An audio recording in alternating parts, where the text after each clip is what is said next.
Same thing would apply when it comes to voice inflection. When we're talking about marks, a lot of people when they're discussing or dealing with a marking scenario, how loud they say the dog's name on the scent dictates how far they want it to go. So if we have a really short check down bird, you might hear them whisper their name, and if it's a big long punch bird, they might say it really loud. That, in my opinion, is not intimidation.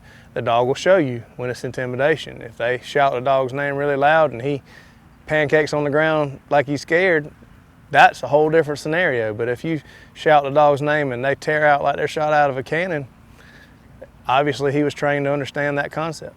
So this is my question, define the difference between intimidation and communication. So the difference between intimidation and communication, that I think that we're stepping into a gray area. It's obviously how you say it, and there are people who are naturally louder than others, especially the older we get and the more hard of hearing that we get. But the dog's gonna tell you if it is intimidation or communication through the way that they respond to it. Sometimes with more bold animals, you have to have a more firm hand. So, again, you may be saying sit, sit, sit.